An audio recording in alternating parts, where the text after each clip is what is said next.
寸之地，碾落做成泥。冷眼照风云，楚河我自知己，叹命运。只见众生如云，黄沙淘尽。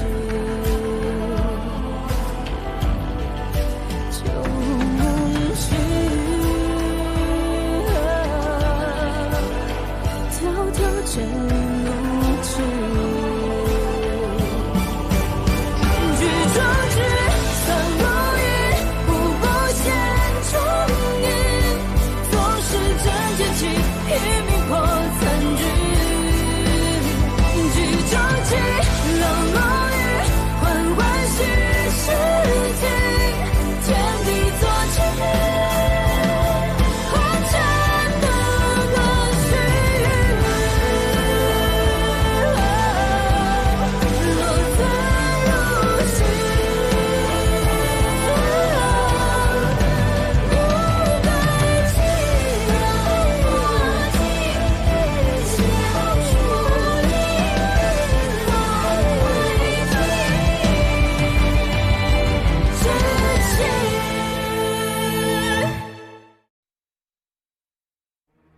铁鹰手下有一支精锐，最善暗战，夜袭乌阳关，火烧盘营口，屠戮青石寨，倒是从未失过手。这支队伍我有所耳闻，他们出手之时，必是月黑风高之夜，所过之处鸡犬不留。这么看来的话，我们恐怕胜算不高啊。 但也不低。这支队伍之所以擅长夜袭，是因为这些士兵听力过人，所以才在黑夜中如入无人之境。也不是没有破局之法。如果利用竹林提前布置陷阱，趁其不备困住他们，再从暗处弓箭伏击，这样或许可多出2分生机。少城是仓木寨的暗号。 你可以用它让寨子里的人帮你布置陷阱，行动时用这个和他们沟通。多谢。铁鹰交给我。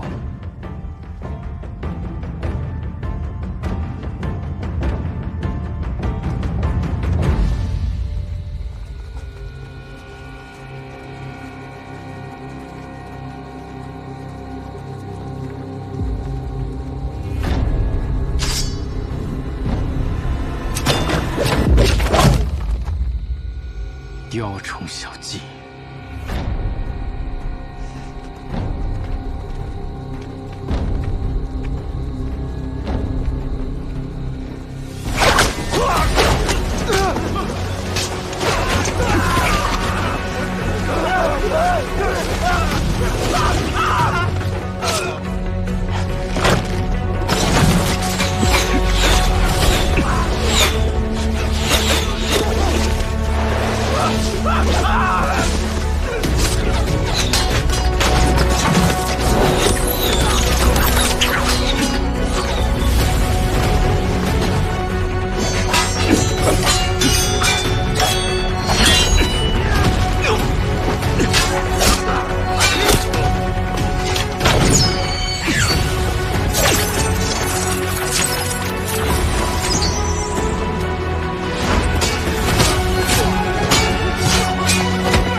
阿九这手，杀人时稳，上药却斗得恋爱，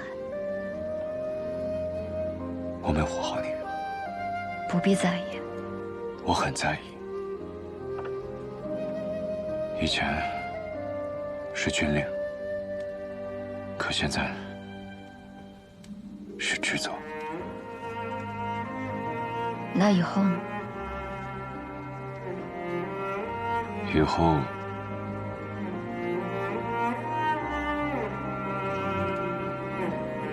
再说。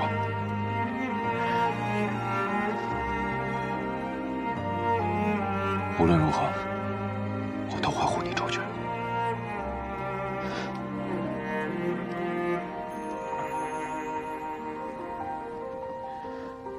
铁鹰退走，你爹那里安全？多谢婶子。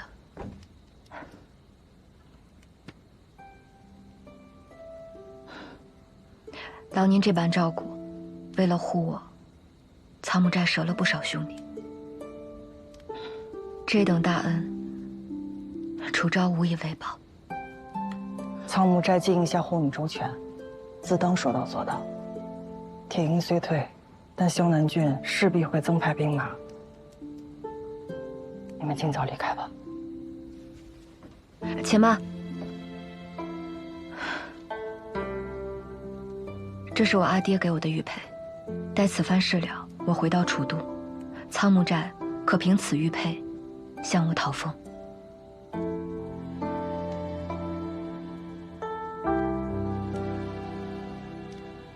好。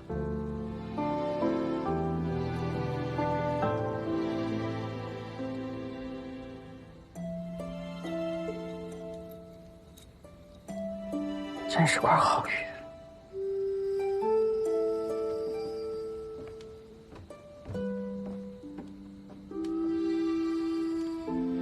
来，先把药喝了。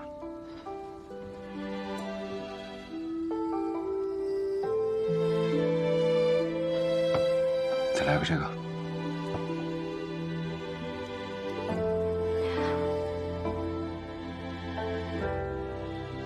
你有没有发现，他看你的眼神有些古怪？他没恶意，但确实古怪。铁鹰应该已经逃回萧南郡了，萧巡的人应该还会再来，此地确实不宜久留。不错，我们尽快离开。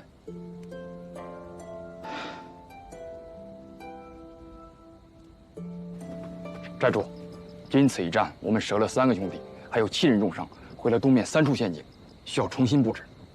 先将兄弟们好好安置吧。是，我这就去办。走。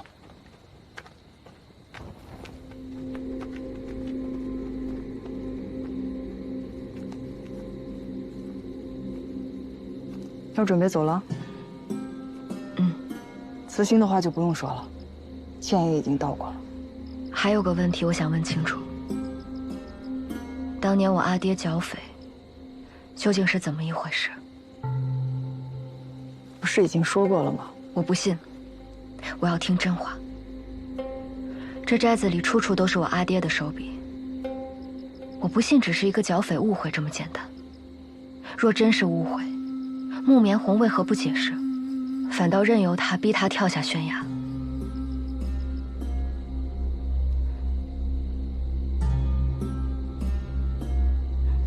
若你们不肯说，我找我阿爹问清楚也是一样。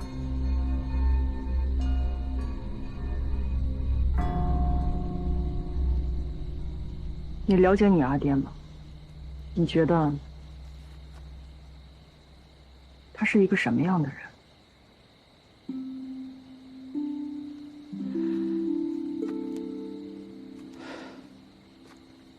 阿爹，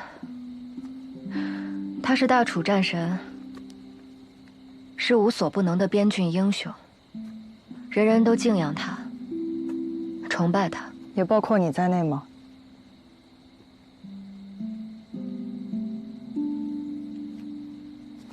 你喜欢这样的阿爹吗？不喜欢。为何？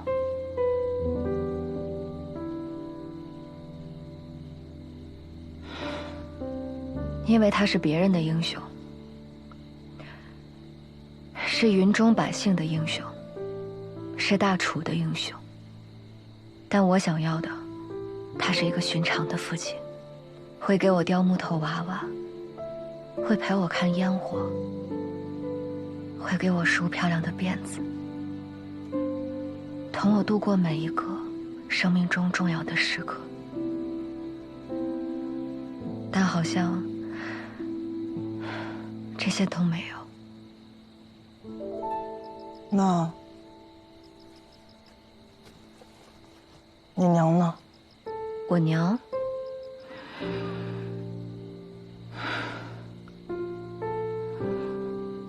我娘应该很好吧？我阿爹说，她是世上最完美的女子，满腹诗书，琴棋书画皆是一绝。可惜我见不到了。我娘去世的早，自我懂事起，就已经没有关于她的任何记忆。有时我想，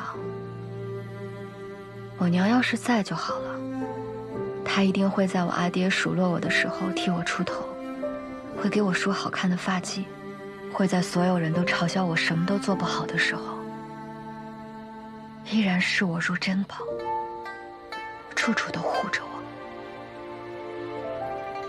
但好遗憾，我娘不在。有的时候我会埋怨我自己，为什么不能从出生那一刻就记住所有事情，这样我就能知道我娘长什么模样。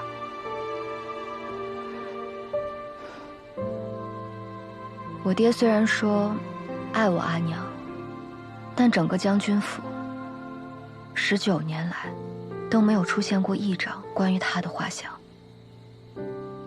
那你想象中，你阿娘长什么样啊？我阿爹说她是楚都贵女，她一定是个眉如远黛，眸若秋水，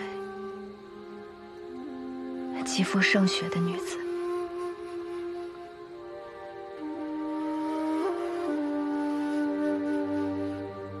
丫头，无论你娘长什么样，你阿爹爱你，胜过自己的性命，这件事从未改变过。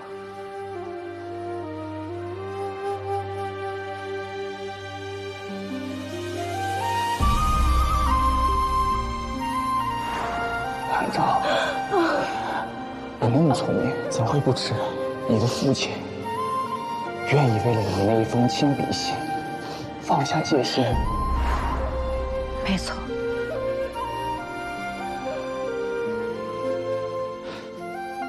这就够了。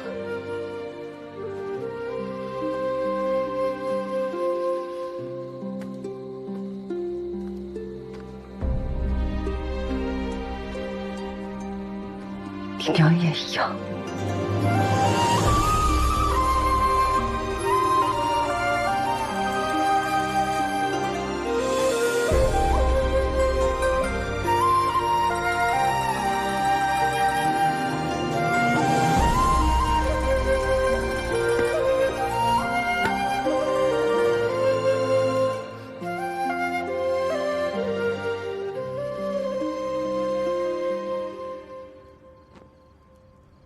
属下无能，没能完成任务，实则恕罪。我们的人马呢？苍木寨地形诡谲，竹林中机关密布，我们的人马这算过半。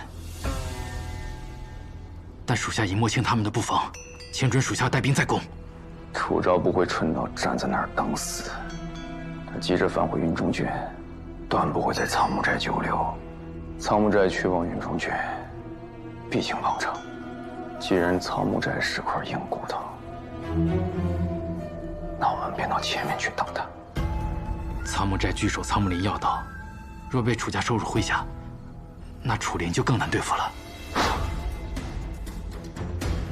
天爷爷，传信说嘛，就说我想跟他们大王再做一笔买卖。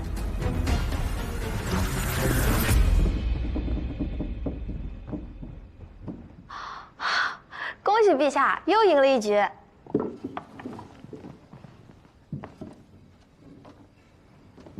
你说，阿昭姐姐会不会有事啊？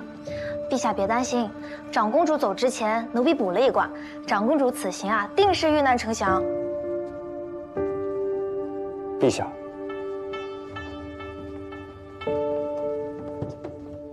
三舅舅，你这么晚来，是不是姐姐和舅舅出了什么事？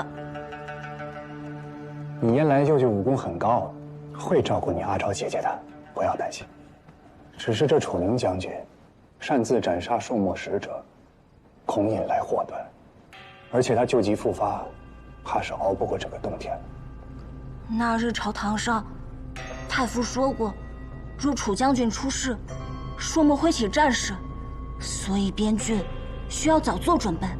正是如此。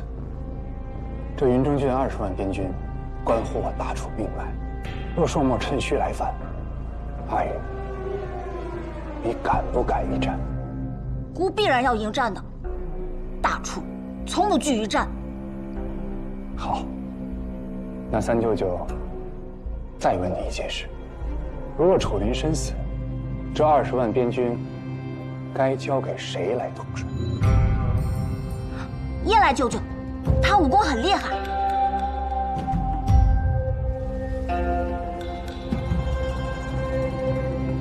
那陛下就先准备好诏书，也好早做打算。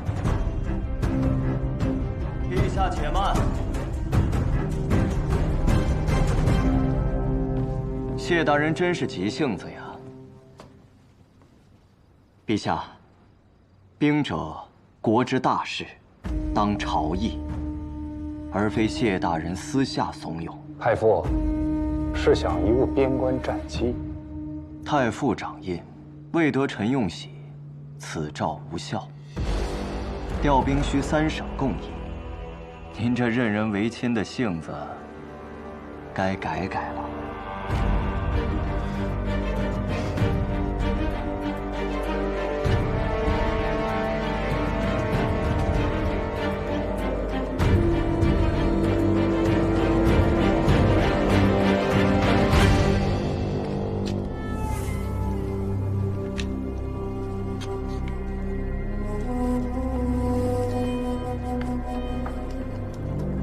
萧巡传信，楚林病势沉重，大楚朝堂已乱。他想请我3000朔漠精兵绕行萧南郡，直取望城，与萧南军合围云中郡，而后共分大楚。他倒是比谁都着急，这些年的稚子时光，愣没磨出点耐心来。楚岭啊，楚岭！咱们俩缠斗足足20年，你舍命相守的大楚，早就被蛀空了。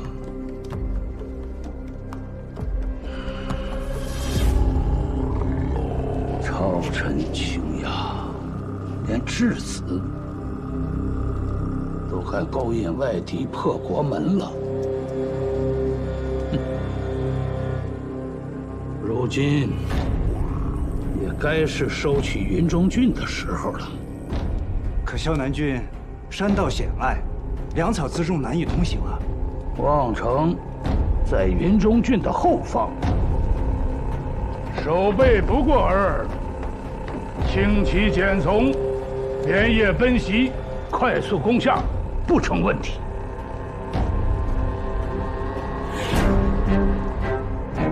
去，告诉萧巡，本王在望城等他。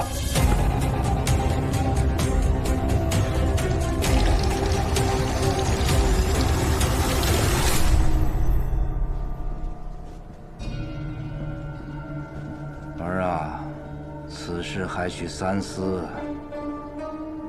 朔漠王他狼子野心，与他合作无异于与虎谋皮。这么多年来，他处处试探，为父始终没有答应与他合作，就是怕多生事端。你能保证朔魔人进了萧南，事事能够尽在掌握？如果没有万全之策，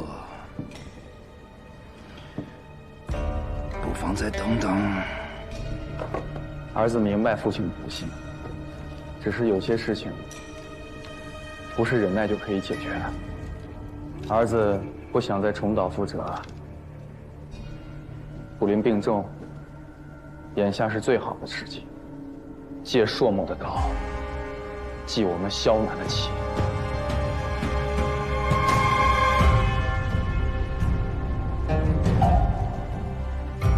为父明白了，既然你已经想好了，那就去做吧。多谢父王成全。不如还是我派几个弟兄送你一程吧。苍木寨因我卷入风波，无辜死伤众多。这份情，楚昭记下了。诸位倾囊相助，有何所求，直说无妨。嗨，我们有啥可图你的？望长公主顺利回到楚都啊！到时候别忘了兄弟们，随便给点赏赐就行。一定。那块玉，烦请替我保管好。当然。苍木领往望城虽距离不远，但难保不会有萧南郡的死士追击。这山下每隔半日，就有望城士兵巡哨，你们要多加小心。多谢婶子提醒，我们自有办法。那就好。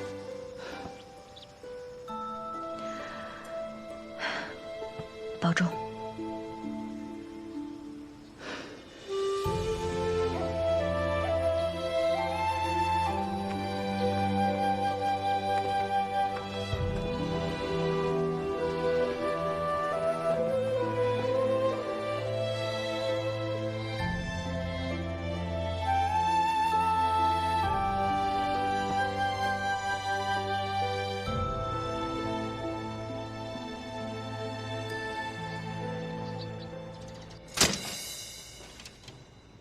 这调动的名册是你下发的吧？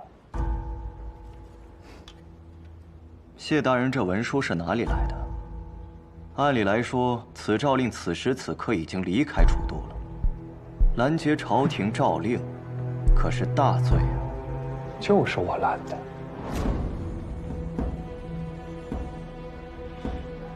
你这是什么意思啊？意思是，我不同意，他就发不出去。谢大人，这是自视身份了，本官不能将你问罪吗？太傅当然能，可我劝你不要这样做。咱俩两败俱伤，大楚危矣。你既然知道，怎么不劝劝你自己呢？你谢艳芳不怕大楚危矣，我邓毅就怕。许你半夜去找陛下循循善诱，我就不能为陛下分忧了？太傅自然是不怕的，像您这般分忧，何尝不是越俎代庖？没有陛下裁定，竟敢自己下发诏令，莫非这大楚的皇位，你也想分忧，替陛下做一做？谢大人真是高看本官了，这些事情陛下皆已知晓。倒是你，真当楚灵杀了一支朔漠军队，这天下就能太平？一旦楚灵仓促而亡，云中郡兵马混乱，那才是大楚危矣。别人不知道，你我都知道，云中郡陷入混乱，萧南王会怎么样？萧南王会怎么样？太傅不该最清楚吗？当日不是你一力主张萧巡回萧南郡，质子归朝，当想到有这日。谢艳芳，你不过是一个执行诏令的令尹，轮不到你在这智慧军务，你这才是越俎代庖。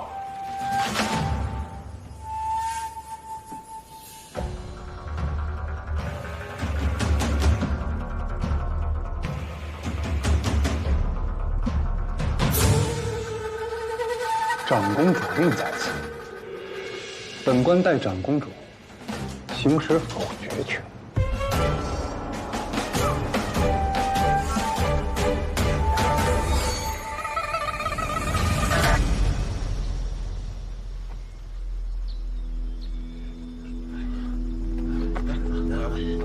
葛大婶说，望城每日这个时候会派兵巡山，果然不假。所以，你说的制胜奇招究竟是什么？自投罗网。你是想故意被这些巡山的士兵给抓住，趁机去望城？所以还请谢统领，待会儿记得手下留情。你们是谁？看来没有这个必要了。居然是他！此人上一世曾在阿爹麾下做先锋营，但现在的他看起来好像还只是望城守军里的一个小卒。梁强，你怎知我名字？谢大人既然不允许我调派新将，说的这么冠冕堂皇，不过就是因为这些人不是你的人罢了。那谢大人认为，阻止得了我，就能安插你的人手了？太傅不信我，我也不信太傅，所以我们还是要相信楚灵，相信楚灵临死之前会安排好一切，不会有混乱，不会让朔漠贼趁虚而入。大楚危则危我们自身，楚灵也是一样。大楚危，他女儿身为长公主也是死路一条，楚灵是不会让自己女儿陷入危险之中的。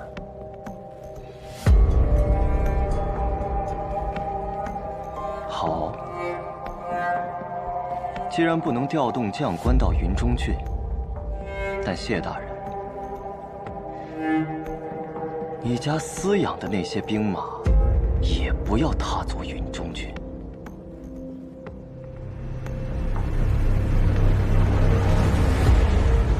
令尊牵扯三皇子案的卷宗，我读过。你究竟是谁？三皇子伏诛，旧部尽数被贬黜，梁家自此没落。梁公子沦为巡山小卒，难道就甘心在这荒郊野岭了此一生？你究竟是谁？来帮你的人。我们不过是从仓木寨逃出来的山匪。梁公子在此巡逻，路遇山匪，将我们押回去。可是大功一件，我们不过是想弃暗投明，梁公子莫要多心。你只需权衡一下，这功劳，你要还是不要？到了望城，你们若敢耍花样，我随时取你们性命。公子既肯收下这份功劳，我们自然守规矩。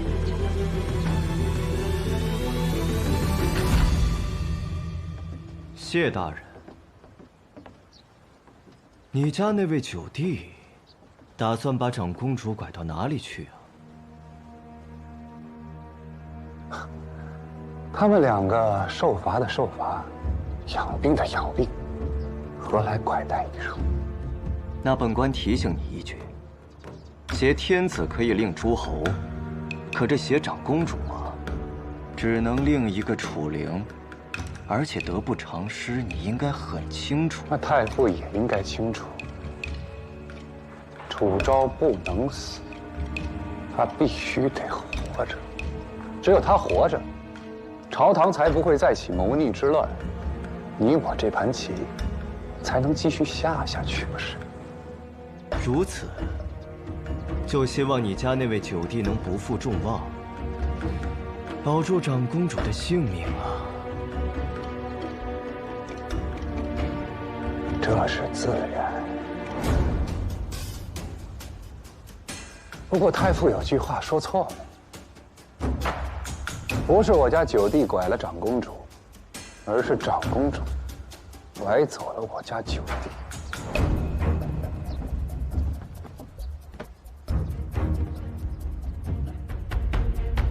看来太傅的胆子也是大呀，亲赐的棺材也敢挪。长公主身居高位都能走，此物有何不能？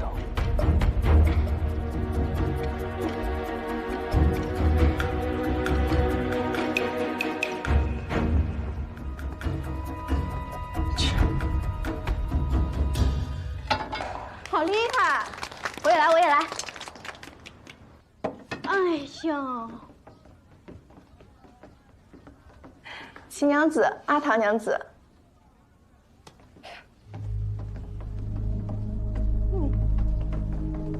哎，真是坏了我的好心情。你们这什么意思啊？我们怎么了？是因为我们没有给楚唐娘子行礼吗？你们有什么话就直说，这样阴阳怪气的，做给谁看呢？好啊。那我也想问问阿唐娘子，你知道你叔父魏将军楚灵没有守护好边郡，百姓都会遭殃的吗？我知道，大家口不择言，是对民众国事担心，这样很好。我们闺中女娘们就应该多多关注国家大事，这样方才能知道世道艰辛，民生疾苦。但是很多事不能只看表象，管中窥豹，自以为是。什么口不择言？我们说的都是事实。什么是事实？眼见才为实。你是亲眼见到我叔父防守失误，朔漠人占到便宜吗？你还想狡辩？你们知道云中郡有多大吗？你们知道一场战事有多少将官吗？你们知道朔漠横亘在大楚的商道上有多少朔漠人在我们往来运输的道路上吗？只要朝廷查明了罪责，会定我叔父有罪无罪。只是现在，你们谁都不能空口定罪。战事一起，瞬时万变，错综复杂，皇帝的命令也不一定要听。而且你们根本就不了解云中郡到底发生了什么，怎么能人云亦云呢？走，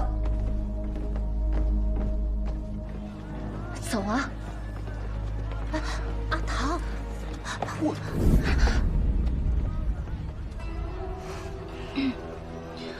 对不住。楚小姐看起来兴致倒是不错。楚家如今风雨飘摇，还能喝得下茶去。你要是想来看笑话，里边请，说书先生那儿更热闹。阿唐，怎可如此对太傅无礼啊？太傅想看戏，我便介绍他去戏园子，怎就无礼了？难不成我们姓楚的这就给定了罪，一句话都说不得吗？当然说得。阿唐娘子直言不讳，令人钦佩。即便你叔父真的不幸获罪，还有一个长公主为你撑腰啊。太傅说的在理，告辞。阿唐，等等我。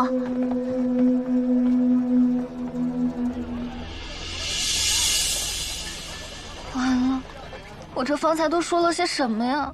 对呀，后怕了吧？你刚才不还挺威风的吗？行了，你就别笑话我了。我那方才就是在气头上，我哪还记得自己说了什么，做了什么呀？这眼下回过神来，我魂儿都快吓掉了。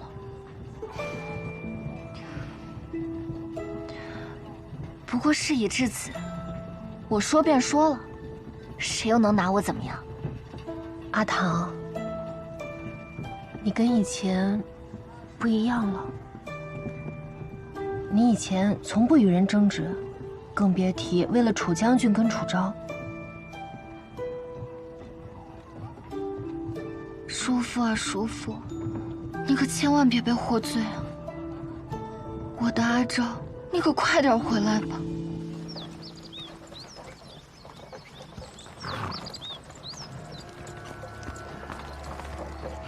你这伤都还没好全，就敢这般折腾？我有分寸。此人真的可信吗？梁强就算官职再小，那也是正经官兵。萧巡的私兵不会主动招惹和查看，这样我们就顺利躲过了萧巡的眼线。而且现在还能坐马车啊，虽然没有软垫高枕，但至少不用自己跋山涉水啊，多好，一举两得。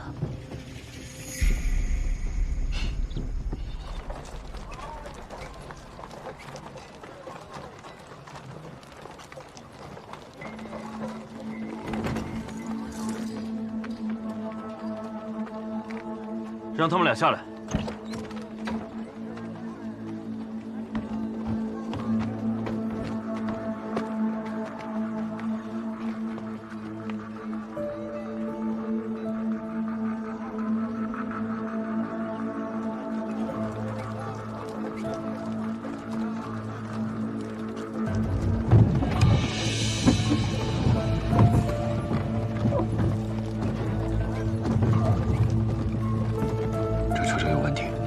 这像是往城里运稻草的车。车上的稻草捆绑松散，一般捆绑松散的马车，重载不会超过300-500斤。可这车辙却深于半指，至少得有800斤。车上还有别的东西。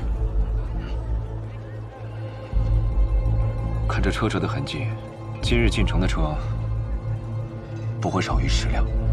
有人如此大费周章，想对望城下手。望城是边陲重镇，倘若望城失守了，那云中郡便会被朔漠前后夹击。是萧巡派人乔装入城，可是不管是藏人还是藏武器，那守城士兵怎会不查？边关军令第10条，凡是持有军需令牌者，所运的物资一律免检。以萧巡的身份弄几块这样的令牌，易如反掌。随我进城，你们先回去。跟上。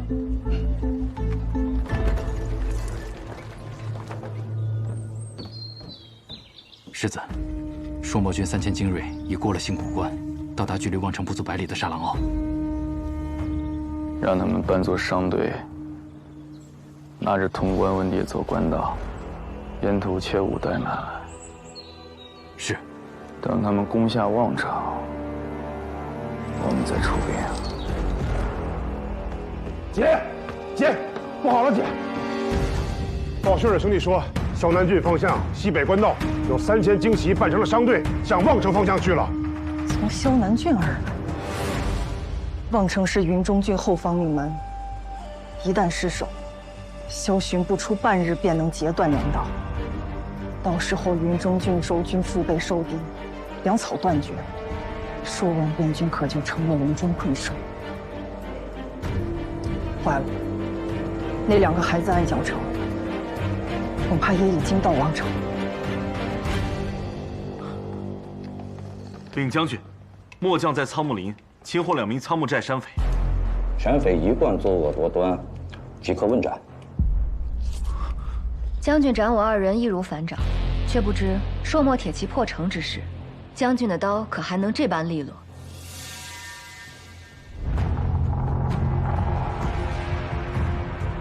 你好大的胆子，居然在这儿妖言惑众！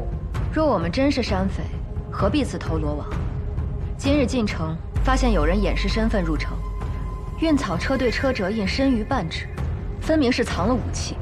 你现在应该不是想怎么斩我，而是应该立刻派人关城门，搜查城内，加强守备。住手！区草寇竟敢在这里妄谈军务，煽动百姓，乱我军心！本官现在就砍了你们头，挂在城墙上，以儆效尤！上！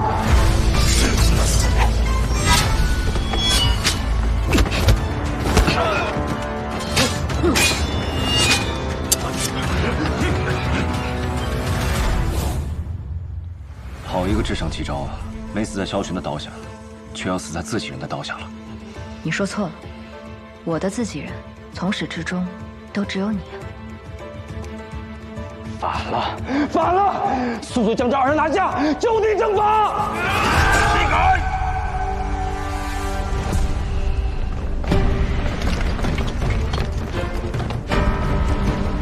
魏将军麾下部将钟长荣特迎长公主尊驾。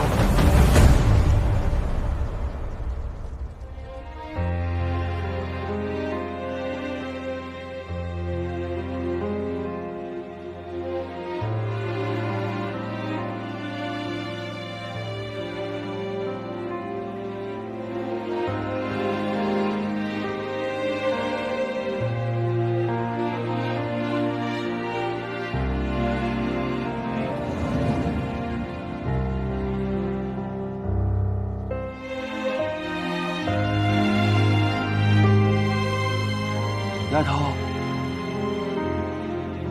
丫头。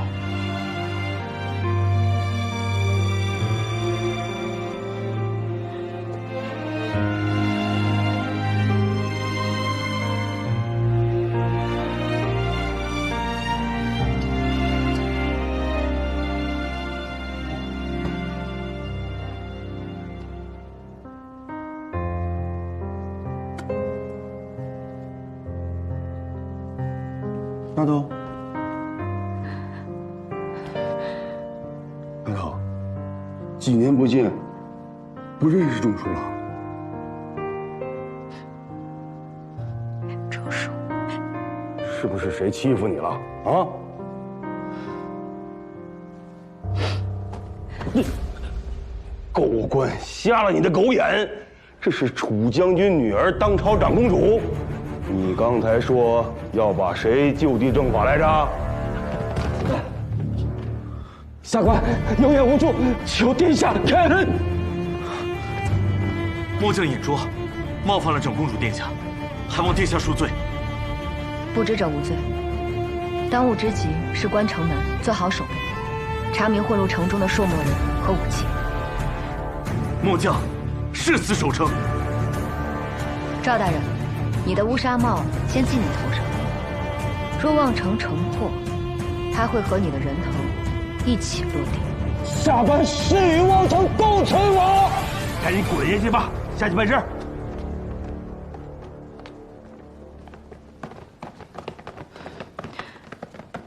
钟叔，你怎么来了？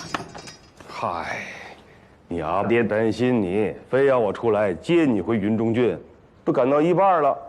这小子来信了，说你们快到望城了，害我白跑了2、300里，急急忙忙往回赶呢。比我想象中的来得慢一些。老钟，你这腿脚该好好练练了。哼，没大没小的，说什么呢？啊！身后发现有朔漠军3000从北面而来，已经在望城50里内。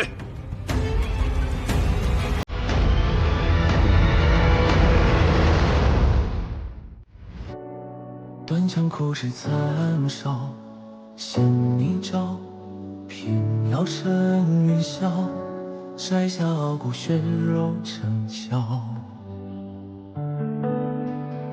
星火在风起煎熬，烈焰中咆哮，把半夜烧出火晓。芸芸困我于囚牢，也不想向人低头。求饶，总是有功渺渺，我自桀骜。浮游于渡沧海，不问今朝，不问结局，我一心我道。无惧如瑶，流萤生于不草，也要燃烧。指尖冲破天光一道，让这满身伤痕成为我心的骄傲。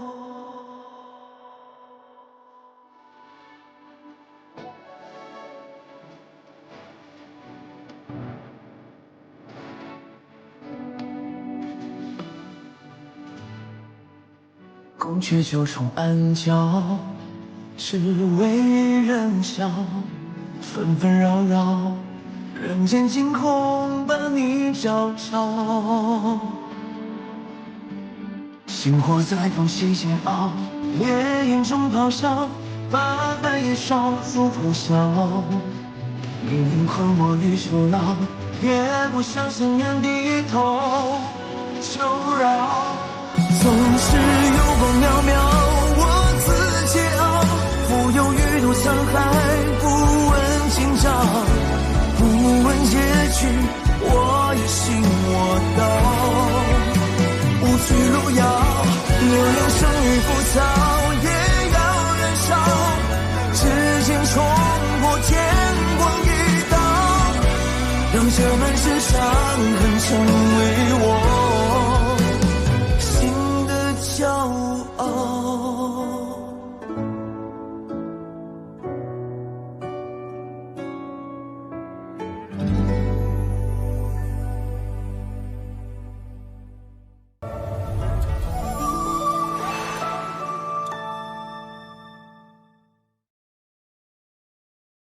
在方寸之地，碾落做成泥。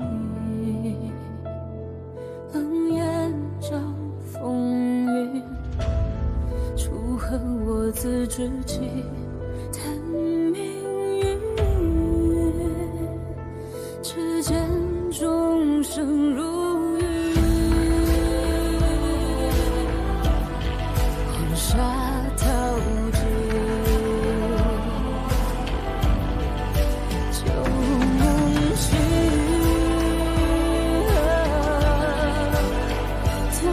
剑如纸，举壮志，散如云，步步险中影。纵使真剑气，拼命破残局。举壮旗，冷落雨，缓缓息事情，天地作证。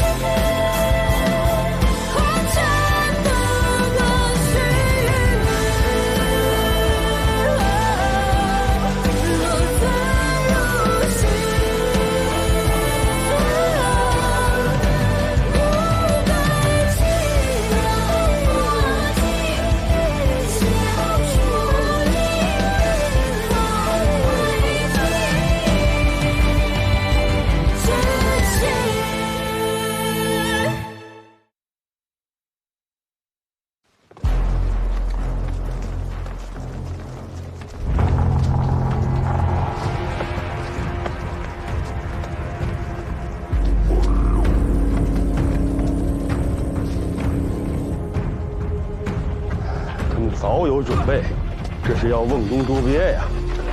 报！报！苏某明北门陈兵1500，东西南3处校门各陈兵500。哎呦，不多，这还不多啊？望城屯兵只有500，怎能打得过这3000朔漠精军呢？仗还没打，说什么丧气话？你当老子带的300楚家军是吃干饭的？你们望城躲在云中郡背后过惯了舒服日子，你们防备如此疏忽啊！800也打不过3000，放屁！800楚家军能干翻他3000，你要是再扰乱军心，信不信我拿你第一根祭旗？3000兵马入境，为何没有走漏一点风声？除了萧巡，还能有谁？这是打开自家后院，引狼入室。既然他们在东西南门各占兵500，那只要我们集中兵力从南门突围，就有机会护送长公主出去。对呀，阿昭，你此刻走，我们断后，我拼了命也能把你送出城去。不能走。我们不能让望城百姓沦为朔漠的刀下亡魂，更不能让萧巡的计谋得逞。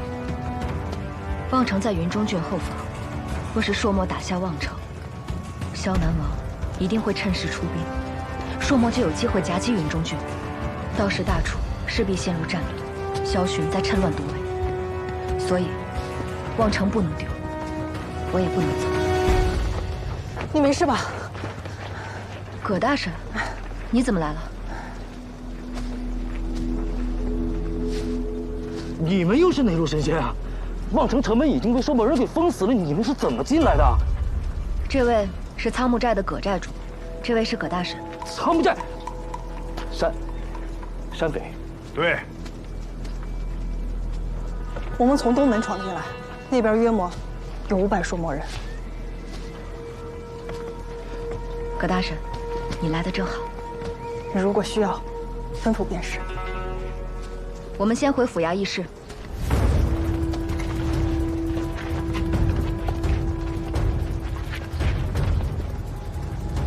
你跟那丫头只字未提。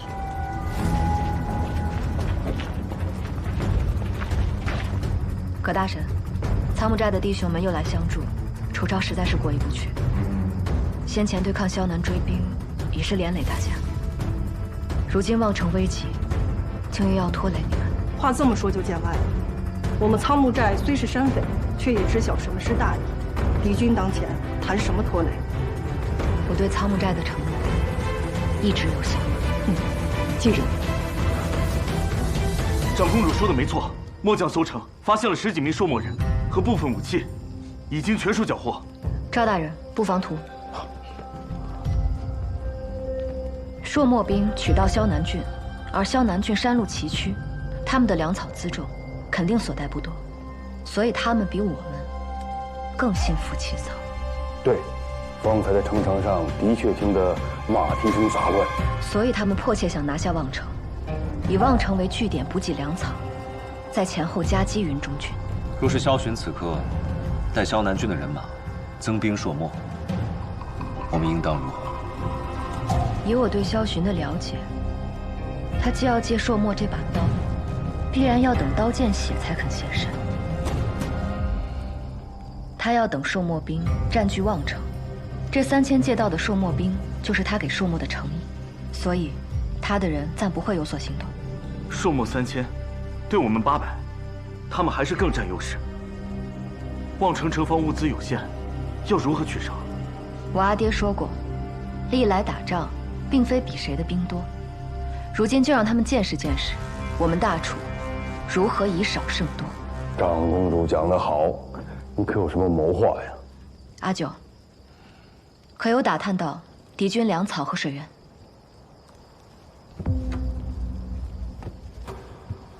在望城东侧有一条小溪，乃是朔漠人的水源；这望城西侧乃是朔漠人的粮草，而且只有明哨。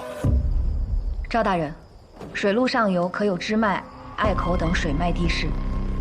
你要断掉他们水源？城外5里处有条水道，每到旱季便会干涸。如果引水倒是可行，只是我们现在无法派遣民夫前往。这个交给我。你有什么办法？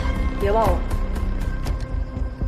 我们可用鼓哨联络城外仓木寨的伙伴，让他们在水道处连夜行动。那就劳烦葛大婶安排。你刚说西门有暗道，暗道通往此处，只不过是先帝年间修的，早已废弃了。阿九，你方才说粮草在西侧，对吧？不错。那即便是废弃暗道，也能为我所用。赵大人，传令下去，全城百姓庇护，严禁与城外来往。是。另外，将守城物资和粮草全部调往城南。北门敌军最多，你反倒把城防物资往南门堆啊？调虎离山。不错。这城门都封闭了，你拿什么传递信息引朔漠人攻打南门呢？朔漠3000兵马围城，必定料定城内人心浮动。若此时有人携城防图投诚，你们说他们会不会信？他们急于破城，当然如饿狼见肉了。我这贪生怕死之态，我骗不过朔漠人，我去。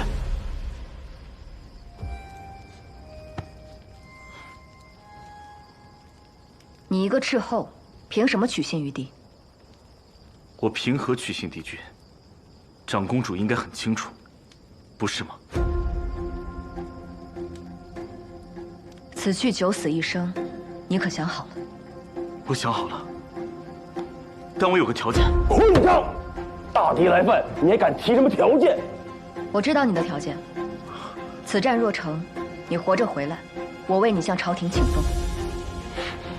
朔漠人真相信他带去的假线报吗？不，我让他带去的是真的布防图。毕竟我确实把粮草运往了城南，没有什么比用真相编织一个谎言更容易取信于人。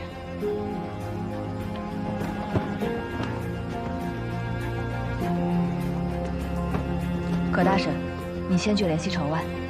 朔漠人确认了梁强带去的城防图后，必会增兵南门。此时西门守备减少。阿九、葛寨主，你们趁夜从城西暗道出城，火烧敌军粮草，乱其军心。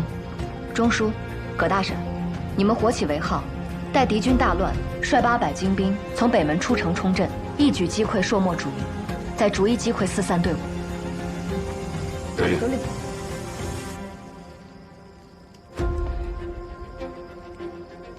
此战凶险，大家务必小心。是。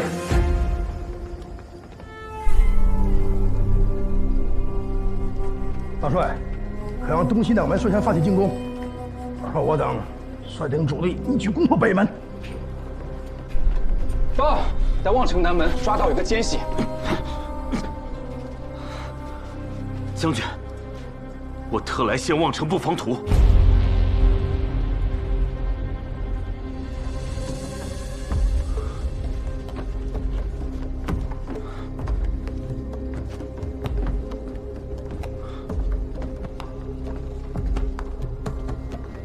城内共500守军，皆装备陈旧，疏于训练。望城城外东侧水源已被切断，1日内便会完全干涸。城内粮草皆屯于南城，此时南城守卫最少，我们若从南门进攻，可迅速拿下望城。你一个叛军之将，为何要帮助我们？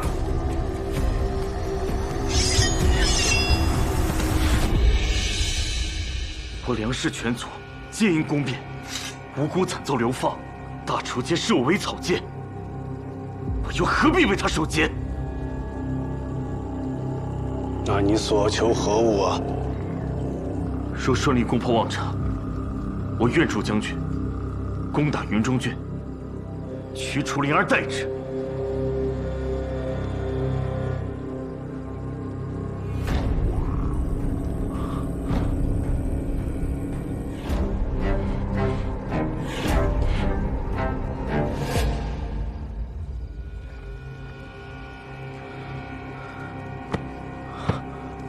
调虎离山，你们是想引我们去南门呐？啊，诡计多端，当杀！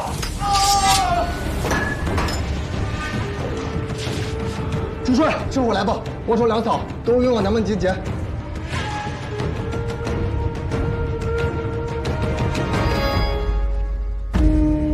带下去。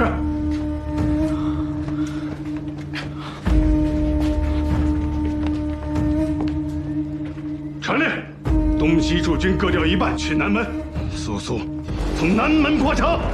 是。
粮草起火，大楚烧了我们的粮仓。什么？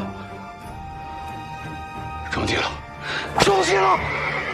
众将士听令，今晚必须焚城度粮。是。上！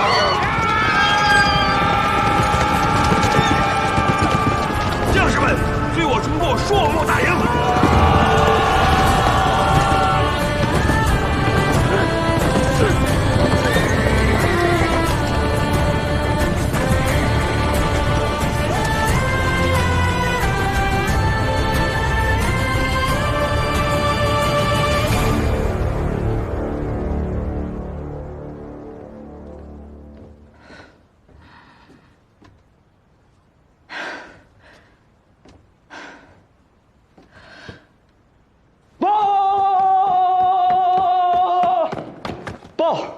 苏木退兵了，此战歼敌2000，我军折损300，宗将军已率兵回城。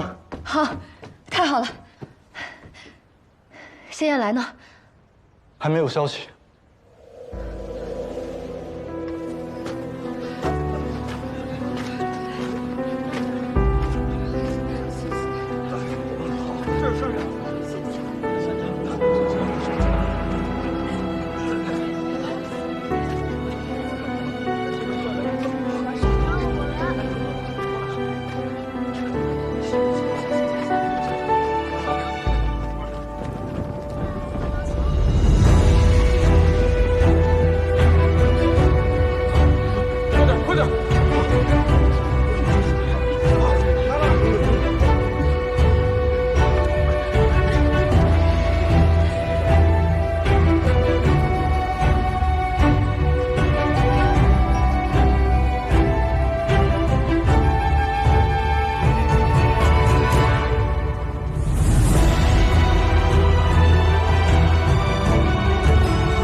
我答应过你，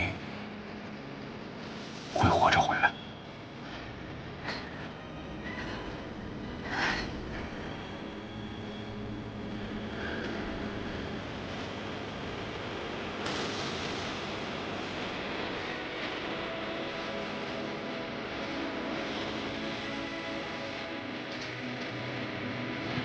望城大捷，让公主大破数目贼寇。望城大捷，让公主大破数目贼寇。望城大捷，让公主大破数目贼寇。望城大捷，让公主大破数目贼寇。阿唐娘子，这到底是什么情况？长公主怎么突然去边关啊？这件事在我心中憋了很久，今日也是终于能说了。你们可知，当满楚都都在骂我叔父主将不力、未战不前的时候，长公主在做什么吗？在做什么？做什么？她早已千里奔袭，直取望城，大破朔漠军。大破朔漠军，这就是我处事，救国护民，不惧骂名艰险。我们不说，我们只做。不行，这次必须说。从前有人骂楚将军，你们都忍了。如今长公主立下如此大功，岂能再默默无闻？阿唐，开楚元宴，下帖子，让满楚都的人都来夸长公主殿下。也让某些爱背后嚼舌根的人好好看看长公主殿下到底是何等人物。我这就回去让我爹写贺表。你什么情况啊？写贺表啊？写贺表是啊，快走。我的长公主，你不争虚名，但该你的荣耀，一分都少不了。陛下，今早有800里加急，报长公主解望城之困，教朔漠兵大捷。长公主称病不出，竟是擅离宫禁，还在边郡打仗，这简直荒唐！太傅与谢大人是辅臣，竟纵容至此，理应如何？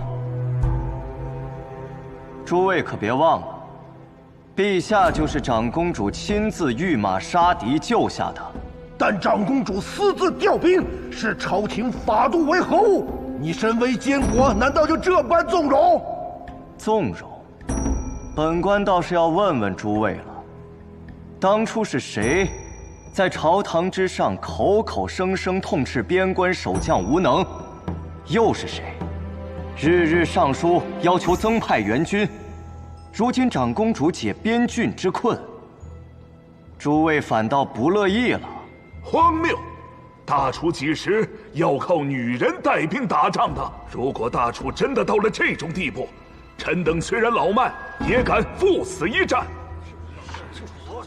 陛下刚刚登基，就是长公主亲手杀贼护甲，那自然也能亲赴边关守疆土。诸位大臣若是有心为国，大可以现在就出发赶赴边关，我与太傅绝不阻拦。你，诸位大人莫要生气，只是个建议罢了。诸位爱卿，请听孤一言。孤因为长公主救护，现存于乱世。长公主是魏将军楚灵之女，她虽然是个女子，但勇武善战，所以皇祖父将她封为镇国长公主，让她可以继续守护孤的安危。孤九五之尊，坐镇皇城，不能亲赴边关，救国护民，所以孤才请长公主赴边关，为孤解忧。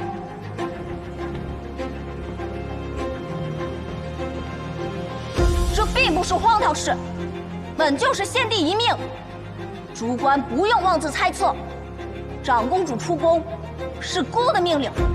不过，此次望城突泻3000朔漠兵，竟能绕过边关，直逼丞相。太傅，臣在。着令兵部即刻彻查，这3000朔漠兵究竟从何而来？是我大楚边防有漏，还是？此事必须给阵亡将士一个交代。臣遵旨。此事无需再议苛责。长公主大捷，乃国朝喜事，当贺！臣长恭贺陛下，恭贺长公主殿下。姐姐，我可以保护你吗？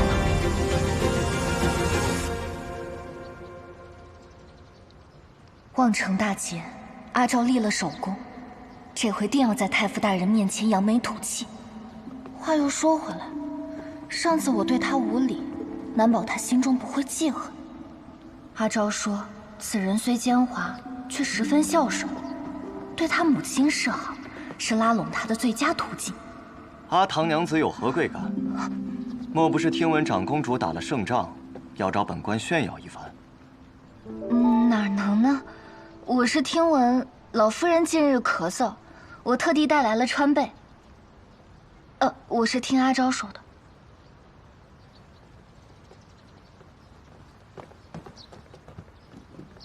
可是楚家娘子来了。娘，儿，慢点。来，上次你托人送来的小米，我让人熬了粥，加上腌制的酱菜，真是家乡的味道。老夫人，我是知道，楚昭。哎，娘，楚家娘子3番5次的来送礼，你怎么连杯茶都不请呢？娘，这是楚唐，不是楚昭。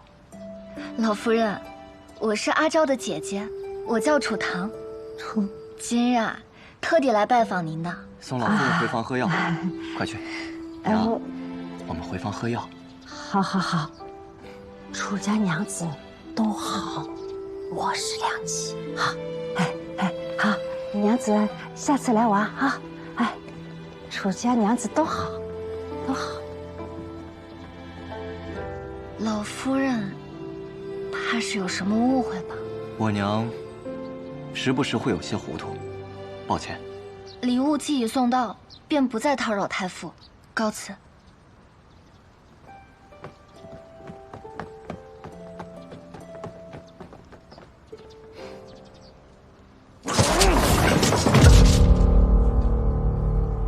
阿昭，他又坏了我的计划。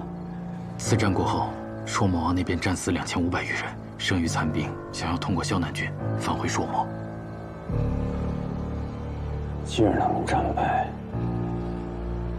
那些朔漠残兵就不要回去了。世子的意思是，杀光所有残余，一个活口都不留。朝廷不是要查吗？那便让他们查个死无对证。若朔漠王知道是我们的人下的手，死人不会告密，溃兵也未必能活着逃回朔漠。就算有漏网之鱼，谁又能证明是我们动的手呢？是。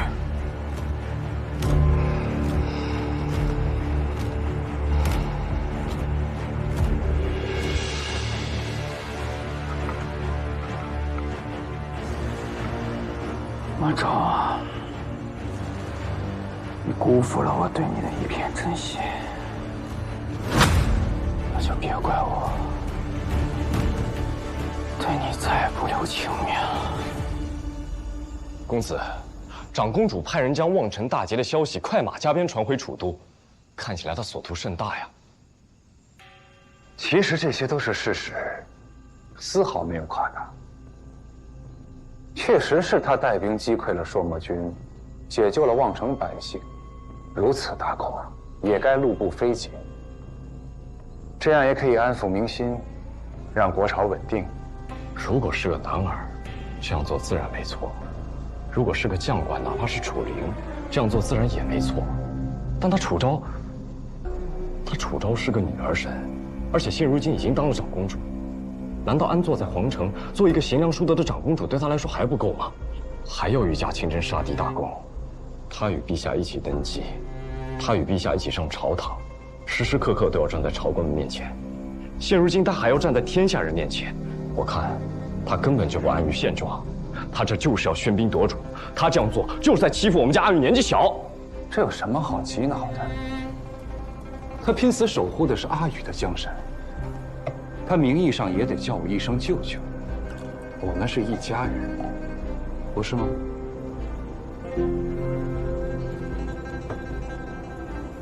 不过九弟说的对，他确实很聪明，比我想象的还聪明。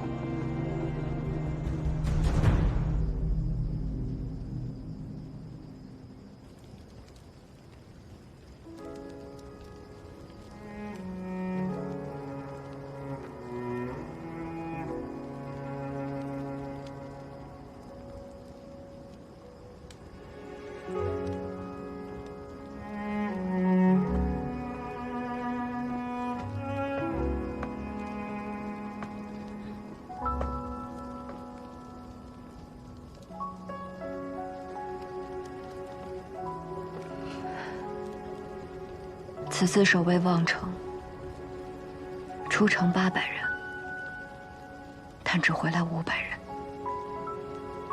但望城数万的百姓却活了下来。这300牺牲的将士家里，有等着父亲归家的孩童，有望着儿子归家的老母，还有盼着丈夫回来的妻子。可他们再也回不来了。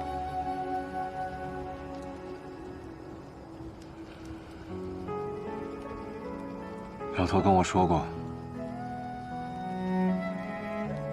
征战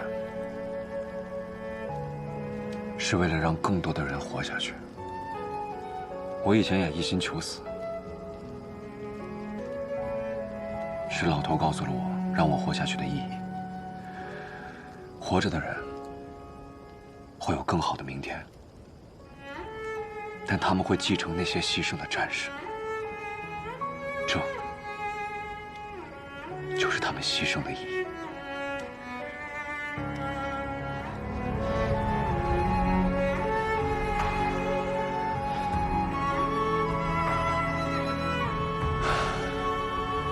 他们的牺牲是战争的错，是这乱世的错，但不是你的错。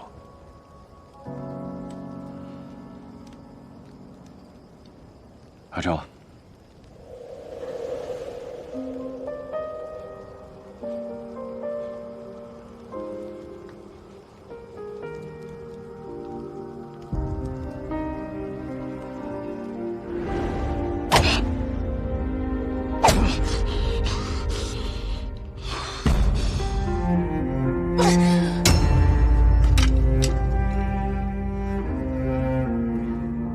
光天化日，怎么还动私刑？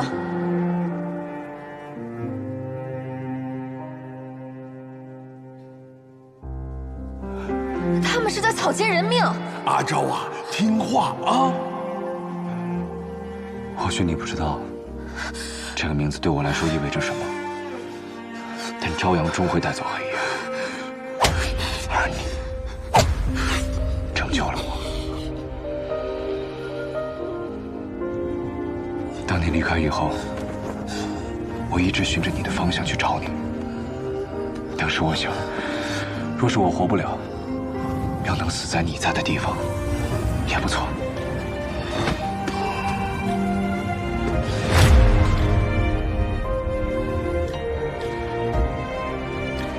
原来那个少年就是你。是我。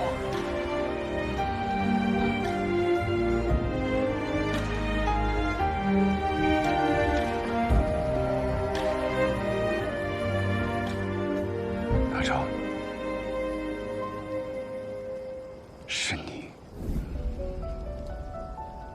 亲手把我从地狱里活生生的给拽出来，是你让我有了活下去的意义。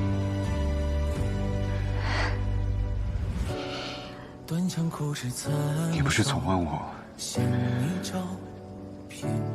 为何我老说我欠你吗？这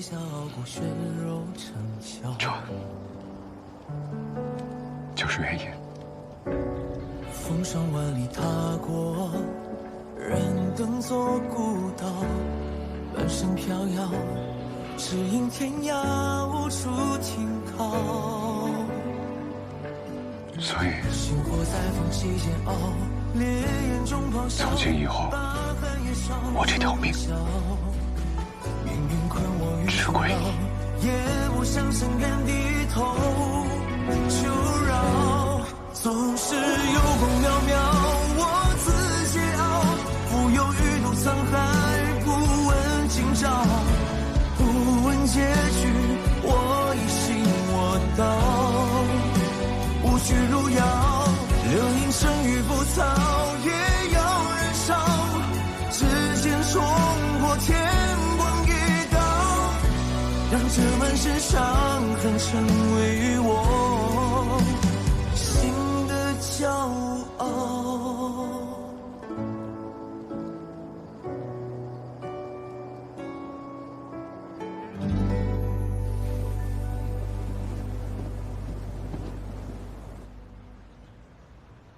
今次战功已报，罪臣之名已为你斡旋，不日必有封赏。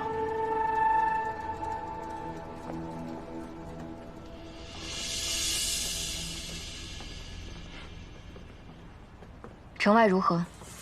回长公主，残兵已肃清，缴获硕墨军徒3府。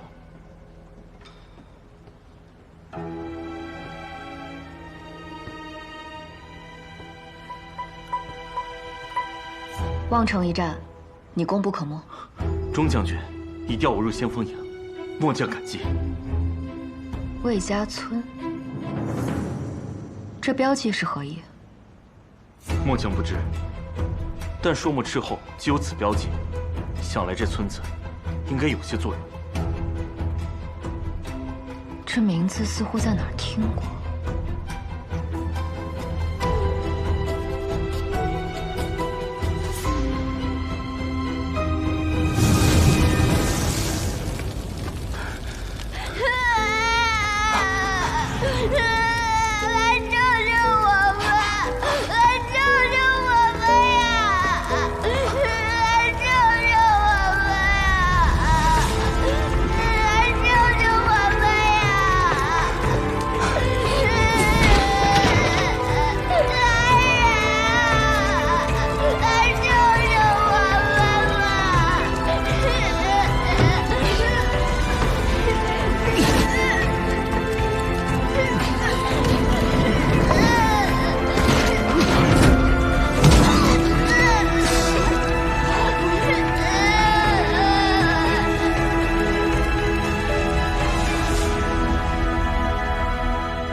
这就要走啊？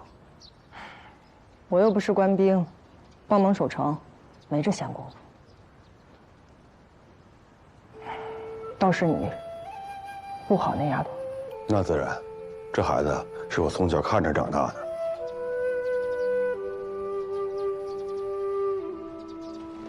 她还好吗？活着。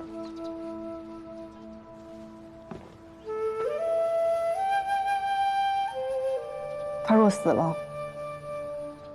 差人通知我。您要走了吗？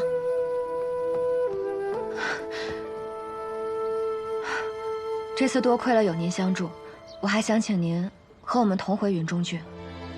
不了，离开寨子太久了，该回去了。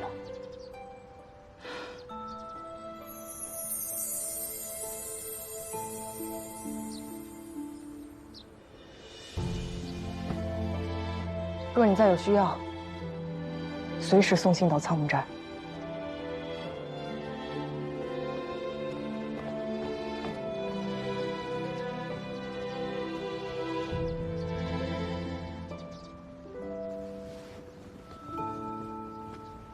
现在上面命令还没下来，也不知道这次能不能答应。哎，要我说呀，咱们这次主要也得看报酬。是消息传来，是。你说望城此战，这3000数墨兵到底从何而来？只能寄希望于是让我们几个组织。难道是对大主编我没信心吗？还是去找公主？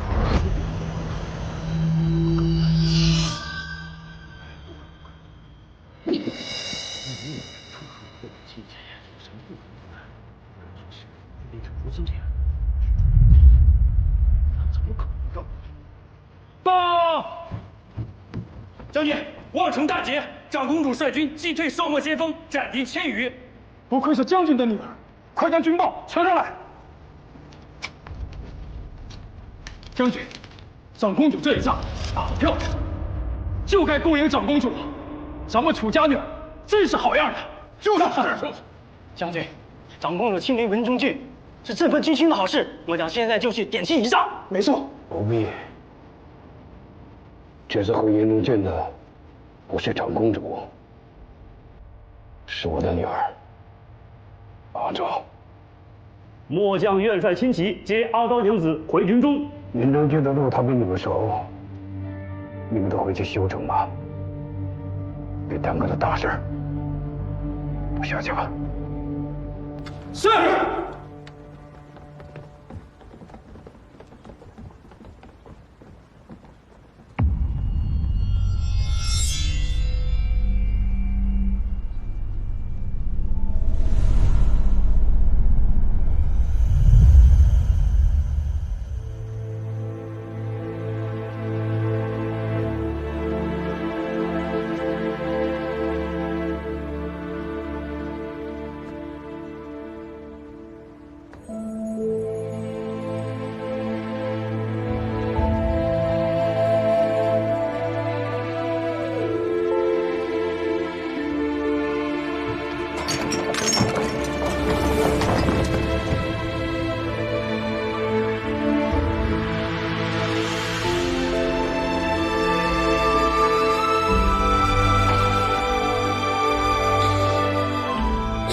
亲眼看一看。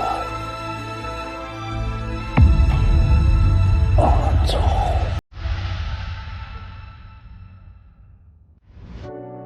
断肠苦事残烧，衔泥沼，偏要趁云霄，摘下傲骨血肉成鞘。星火在缝隙间熬，烈焰中咆哮，把寒夜烧出火硝。命运困我于阻挠，也不想向人低头。求饶，总是有光渺渺，我自桀骜。浮游于路沧海，不问今朝，不问结局，我一心我道。无需路遥，流萤生于浮草，也要燃烧。只见冲破天光一道，让这满身伤痕成为我心的骄傲。